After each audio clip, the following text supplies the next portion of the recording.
Malam ini merupakan malam terakhir berkempen sebelum hari pembuangan undi pada esok hari bagi pilihan raya umum Dewan Undangan Negeri Sabah. Dan pada malam ini saya mendapat izin daripada penerbit untuk menggasak kedua-dua tetamu yang akan bersama dalam Darah Muda selama 30 minit ini untuk bicarakan tentang apakah kehendak belia ketika pilihan raya umum Sabah pada esok dan apakah harapan kita sebagai sebuah generasi dan generasi belia selepas daripada pilihan raya ini dan juga pembangunan negara pada hari-hari yang akan datang seperti yang disebut oleh Yang Amat Berhormat Perdana Menteri Tan Sri Muhyiddin Yassin bahawa pilihan raya ini sangat penting bukan sahaja menentukan kerajaan tetapi menentukan apakah bentuk polisi dasar dan juga apakah yang dikehendaki oleh rakyat dan kita akan kecapinya secara bersama khususnya dalam kita untuk bangkit semula daripada COVID-19 ini. Dan bersama dengan kami di Darah Muda ada dua orang tetamu, tapi kita mulakan dengan seorang tetamu yang merupakan calon pilihan raya umum Dewan Undangan Negeri Sabah DUN N23 Petagas, Tuan Ahmad Farid Sainuri yang berada di talian ketika ini. Farid, kalau boleh saya mulakan tentang pengalaman penglibatan dalam politik. Kerana Farid dikenali sebagai seorang pemimpin Majlis Belia Sabah dan kali ini terjun dalam bidang politik atas tiket Parti Cinta Sabah. Mungkin boleh kongsikan tentang mengapa memilih jalur itu. Kenapa tidak kekal sebagai pemimpin belia yang non-partisan dan kali ini nampaknya telah memilih parti. Baik, terima kasih. Saya ucapkan sekalung penghargaan atas jemputan untuk live di Bernama TV. Untuk menjawab persoalan tersebut, sememangnya sebelum ini kita aktif dan juga telah menggerakkan banyak program-program advokasi untuk bukan setakat memperkasakan pembangunan belia tetapi juga untuk pembangunan masyarakat secara keseluruhannya. Tetapi memandangkan gerakan NGO ini sebagai third force, ada tahap-tahap tertentu dalam menjalankan program dan juga menjalankan aktiviti-aktiviti advokasi, kita dapati perlu juga anak muda belia terutamanya terlibat juga dalam pembuatan polisi. Jadi dalam aktiviti pembuatan polisi, dalam rundingan-rundingan pembuatan polisi perlu keterlibatan dalam bidang politik. Jadi memandangkan Parti Cinta Sabah datang sebagai satu wacana baharu dengan politik cara baru dan juga mengetengahkan calon muda terbanyak dan juga calon profesional terbanyak dan bertanding di 73 kursi DUN. Jadi saya memilih untuk menyokong Parti Cinta Sabah bagi membuka seluas-luasnya peluang bukan sekadar untuk saya sendiri tetapi juga untuk semua anak-anak muda Sabah yang seharusnya terlibat secara langsung di meja perundingan dan berunding. Ya, Farid, bukan duduk di tepi meja dan di belakang.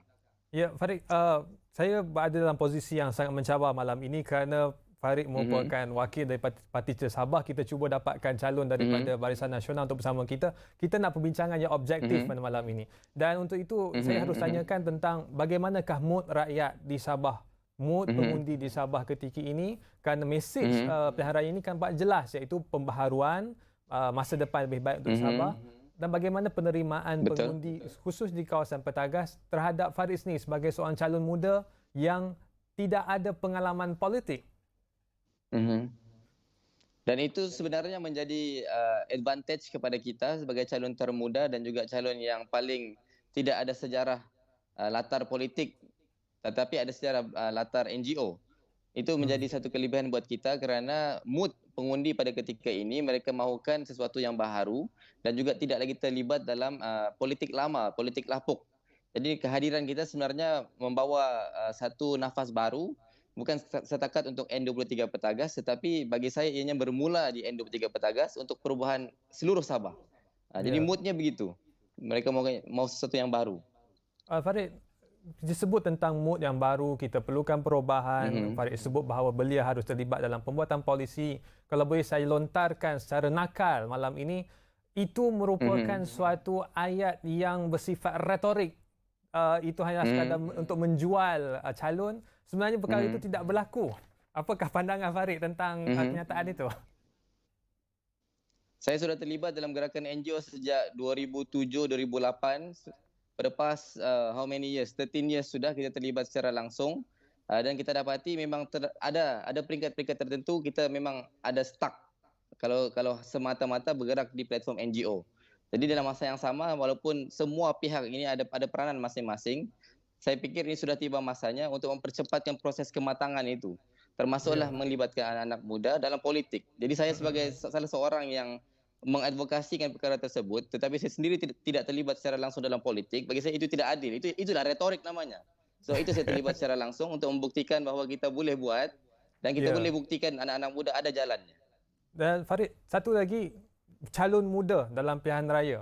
Itu juga sebagai Aha. satu kenderaan politik semata-mata untuk meraih sokongan. Tetapi kalau boleh saya nyatakan secara paling sopan lah, calon muda sebenarnya hanyalah sebagai poster boy. Mereka tak ada peranan, dah menang nanti calon-calon seperti Farid akan diketepikan. Apakah reaksi Aha. Farid sekiranya kenyataan itu dilontarkan kepada Farid? Wah, itu memang satu lontarnya agak nakal lah, saudara. Tetapi kita tidak boleh nafikan bahawa penglibatan yang muda dan juga yang berusia ini tidak boleh nafikan. Bukannya semata-mata sebab muda perlu dipilih dan juga layak jadi pemimpin ataupun lagi jadi wakil rakyat, tidak. Tetapi kombinasi antara dua, muda dan yang berusia ini itu yang diperlukan. Dan di Sabah sendiri, kita punya adun kita yang termuda pada pilihan raya 14, PRU 14 yang lepas hanyalah berumur 31 tahun. Jadi kita mau turunkan lagi average umur itu dan termasuk bukan untuk yang muda sahaja, tapi juga untuk wakil-wakil wanita juga. Itu perjuangan Ya. panjang kita. Dan ianya bermula di PRN 16-20-20 untuk Sabah. Ya, saya nak buat satu pembandingan kalau Farid boleh kongsi dengan kami di antara generasi ahli politik muda dan generasi ahli politik yang tua dan juga veteran. Apakah prestasi ahli politik pada hari ini? Adakah orang tua masih lagi dengan cara berkempen, rangka fikir yang sama seperti pilihan raya 20 tahun yang lalu? Ataupun ada dominasi di kalangan ahli politik muda yang mampu merubah pendekatan ahli politik lama ini supaya lebih lunak dengan belia, lebih lunak dengan polisi yang betul-betul beri kesan, bukan sekadar mengejar kuasa. Sebab itu jugalah ini satu proses. Bagi saya ini satu proses. Kalau kita katakan bahawa yang politician veteran bertindak dan juga masih juga mengamalkan kaedah kempen dan juga promosinya itu cara yang lama, itu tidak dinafikan. Tapi bagi saya ini satu proses yang panjang dan keterlibatan anak-anak muda menunjukkan perbandingan, maknanya idea baru walaupun pelbagai parti ya. Calon muda kebanyakan memperkenalkan kaedah politik baru, cara fikir yang baru. Jadi ini menunjukkan kepada pengundi juga bahawa kita tidak perlu kekal di tapuk yang lama. Kita boleh berubah sebenarnya. Provided give us the chance. I see. Give us the chance. So ketika peluang diberikan kepada Farid ketika ini harus berentap dengan 6 calon yang lain. Mungkin boleh kongsikan tentang bagaimana pengalaman Farid berkempen, kerana di kalangan mereka antara kalau boleh saya sebut calon daripada Perikatan Nasional itu merupakan seorang calon yang berpotensi tinggi, ya. So bagaimana berhadapan dengan situasi itu dengan notanya bahawa kita berkempen secara hemat, ya, bukannya dengan cara menyerang peribadi dan sebagainya. Mungkin Farid boleh kongsikan. Itu juga yang menarik di Sabah ini, walaupun cara politik lama itu terkenal dengan fitnah-memfitnah dan juga caci mencaci, itu norma dalam politik. Tetapi memandangkan kita datang dengan cara politik baru, sambutan sangat menggalakkan dan juga walaupun kita bertembung dengan diistilahkan sebagai gergasi-gergasi politik, tetapi kita masih dapat ruang dan kita mendapat sambutan yang baik daripada kalangan pengundi, bukan saja pengundi muda, tetapi pengundi yang juga sudah muak dengan politik lama, yang memang tidak terbukti, yang sudah terbukti tidak stabil dan juga kucar-kacir. Jadi kita datang dengan ide-ide baru ini bukan untuk menunjukkan kita yang terbaik, tetapi untuk juga mendidik para pengundi bahawa ini masanya untuk kita pergi ke hadapan. So kita akan buang politik lama ke belakang dan terus ke hadapan dengan cara-cara politik baru. Ya, apa beza? Apakah yang ditawarkan oleh Farid sebagai seorang calon muda? Dan saya tanya ini secara umum, bukan saja Farid, tapi juga ramai lagi calon muda yang akan datang dalam pilihan raya umum dan tingkat kebangsaan juga nanti. Apakah perbezaan yang Farid cuba tawarkan kepada rakyat di Sabah berbanding dengan calon YB sebelum ini dan juga calon-calon yang lain? Pastinya kita lebih realistik kerana kita juga merupakan pengundi. Kita juga rakyat marahin yang biasa yang juga kecewa dengan janji-janji manis dan janji-janji yang tidak berjaya ditunaikan. Jadi cara yang baru kita cuba bawa adalah perkara-perkara yang realistik. Tidak ada lagi janji-janji yang kalau menang dapat sekian-sekian, kalau menang dapat sekian-sekian. Tapi ini kita lebih realistik. Apa saja pembangunan yang cuba dibawa, perlu ada peringkat-peringkatnya dan juga ada perlu jangka-jangka yang untuk ditentukan untuk mencapainya. Tidak semestinya kita menang hari ini, esok selesai perkara tersebut. Itu antara perkara-perkara yang anak-anak muda cuba bawa dalam arena pentas politik. Di samping itu juga kita bawa pendekatan yang lebih progresif seperti pendigitalan yang lebih meluas dan juga kaedah-kaedah otomasi untuk memudahkan proses rakyat berhubung dengan wakil rakyat dan juga untuk menyelesaikan masalah rakyat. Jadi ini antara idea-idea yang baru yang kita harap bukan sekadar kita bawa tapi yang lain juga boleh terima dan juga angkat bersama. Kerana ini untuk kepentingan semua dan kepentingan bersama. Farid, bila Farid sebut tadi menang hari ini selesai esok, itu suatu yang kita harus praktikalkan benarnya. Masalah hari ini tak semestinya selesai esok. Tetapi saya kira kalau melihat pengalaman PRU ke-14, itu antara perkara yang menyebabkan pengundi rasa muak. Saudara dah janjikan sebagai orang politik untuk menyelesaikan masalah, tetapi bila ada kuasa, dah diberikan mandat, tetapi nampak gaya dilengah-lengahkan supaya perkara itu tak selesai. Bagaimana Farid menjawab soalan itu? Itulah sebabnya apabila kita berkempen, kita menawarkan bukan sekadar menyelesaikan masalah, tetapi kita mengajak rakyat bersama-sama untuk be part of the problem solver. Maksudnya apa saja laporan yang dihantar, kita adakan database-nya, ada nombor laporannya dan kita boleh update setiap progres permasalahan tersebut. Sebab ada beberapa isu tempatan di N23 Batangas ini contohnya yang tidak pernah selesai sekian tahun, antaranya banjir, kilat dan juga isu-isu perumahan dan sebagainya. Dan itu tidak pernah selesai. Tetapi rakyat tidak pernah dijelaskan apakah apa yang tersangkut, apakah cabaran yang tidak dapat diselesaikan oleh pihak berkuasa tempatan. Jadi kali ini kita cuba bawa cara kaedah kerja yang lebih telus dan juga mengajak rakyat bersama-sama untuk memberi idea dan juga tahu progresnya. Itu yang lebih utama. Kerana janji kosong ini rakyat sudah muak. Betul. Baik, Farid, saya nak cuba bangkitkan juga tentang esok merupakan hari pembuangan undi, tetapi kalau kita lihat pengalaman pilihan raya kecil sebelum ini di Chini sebagai contoh, kadar keluar mengundi hanya 73.87%, PRK Slim 67.93%, dan di Sabah secara 3 hari berturut-turut sejak daripada 23 September kita ada 134 kes COVID-19, 24 hari bulan kita 63 di Sabah dan 25 hari bulan 97 kes yang didaftarkan di Sabah. Itu memberikan satu gambaran tentang bagaimana rupanya esok sama ada rakyat akan keluar. Dan ini satu benda yang penting kerana kita advokasi dan kita kempen supaya rakyat keluar mengundi, tetapi situasi itu akan menjadi satu faktor penghalang. Tapi kita kena dengar jawapan daripada Farid. Kita berehat seketika, kembali selepas ini di Darah Muda untuk terus membicarakan tentang calon muda dipimpin atau memimpin melihat masa depan Sabah dan juga masa depan negara kita. Kembali selepas ini.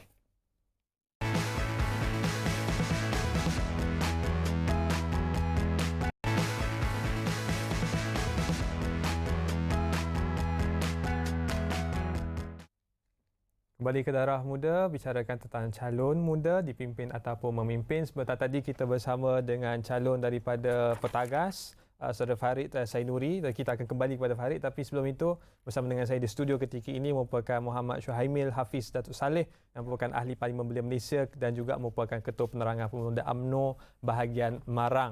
Dan beliau... kita mulakan dengan soalan yang saya kira fundamental tapi juga penting. Ya. Memimpin dan dipimpin. Dalam konteks politik, itu memerlukan satu kefahaman yang tuntas. Silakan. Okey, terima kasih sahabat saya. Berbalik soalan tadi, saya suka soalan ini kerana dekat dengan saya. Saya juga pemimpin belia. Apabila kita berbicara soal memimpin ataupun dipimpin, sudah pasti saya memilih memimpin. Jadi kalau kita bercakap soal memimpin itu, sudah pastinya ia bermula dengan darah muda. Darah muda itu bermulanya darah anak muda daripada segi pendekanan integritinya, semangat juangnya. Sebab itulah anak muda pada era ini kita mempunyai satu peranan yang cukup besar untuk kita memimpin. Dan kalau kita lihat anak-anak muda di peringkat akar umbi pun telah ramai memimpin daripada dipimpin. Saya terpaksa berbeza pandangan. Anak muda tidak memimpin dalam parti politik, anak muda hanya menyertai parti politik. Itu satu realiti yang menggusarkan. Adakah benar orang muda memimpin? Saya sudah soalan itu cukup memberi satu penekanan kepada saya. Sebab apa? Sebab kalau kita melihat daripada sudut yang luar biasa, hari ini saya diangkat sebagai Ketua Penerangan Pergerakan Pemuda UMNO bahagian Marang berusia 23 tahun. Usia yang cukup muda. Tanpa melengahkan masa pula dilantik sebagai Ketua Penerangan Gerakan Belia 4B Malaysia pada usia yang cukup muda.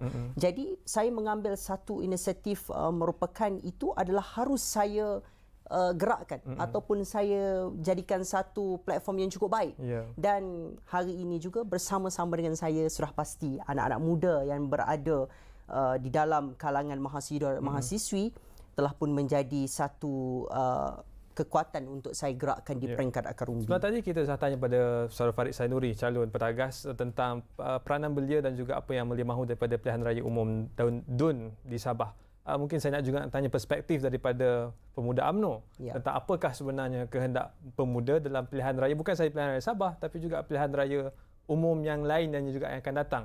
Kita bukan sahaja mahukan calon muda, tetapi kita mahukan polisi yang benar-benar berkesan kepada orang muda. Apakah komen tambahan daripada Hafiz? Kalau soal daripada pergerakan pemuda itu sendiri, sudah pasti calon muda perlu kita ketengahkan pada PRU yang ke-15 nanti. Ini merupakan satu petanda ataupun platform yang terbaik kepada calon muda, dan kita daripada Barisan Nasional kita ada berusia 22 tahun, bukan 22 bulan. Tetapi 22 tahun memberi satu denyut nadi kepada rakyat negeri Sabah khususnya juga Barisan Nasional. Ini menampakkan bahawa pertanda yang cukup jelas untuk pada PRU yang ke-15 kita memberi satu gambaran kepada rakyat di luar sana. Barisan Nasional get ready untuk PRU yang ke-15. Itu satu mesej yang sangat jelas. Yes, betul. Kalau boleh saya kembali kepada Saudara Farid kita yang talian, sebelum kita berehat saya bangkitkan tentang bagaimanakah kita boleh ramalkan yang akan berlaku esok, sama ada kadar keluar mengundi akan lebih tinggi ataupun lebih rendah, ataupun bagaimana? Kalau boleh Farid kongsikan pada kami perspektif daripada Sabah sendiri tentang hari pembuangan undi esok. Silakan. Baik, saya secara peribadi menjangkakan peratusan turun mengundi pada esok hari mungkin lebih rendah berbanding PRK yang sudah berlaku sebelum ini. Kerana ini ada dua faktor utama. Pertama, kerana peningkatan kes COVID di sekitar Sabah, seluruh Sabah. Yang keduanya adalah kerana sentimen pengundi muak dan juga pengundi sudah tidak lagi berminat untuk terlibat secara langsung untuk menentukan nasib diri sendiri.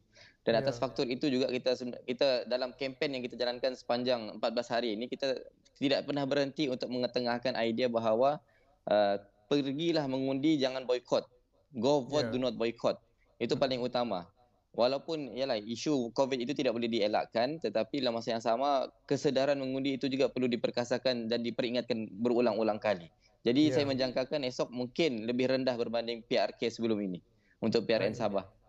Terima kasih banyak Farid. Kita berdoakan yang terbaik untuk PCS dan juga kita doakan yang terbaik untuk seluruh pengundi di Sabah ya. Pilihlah yang tepat. Amin.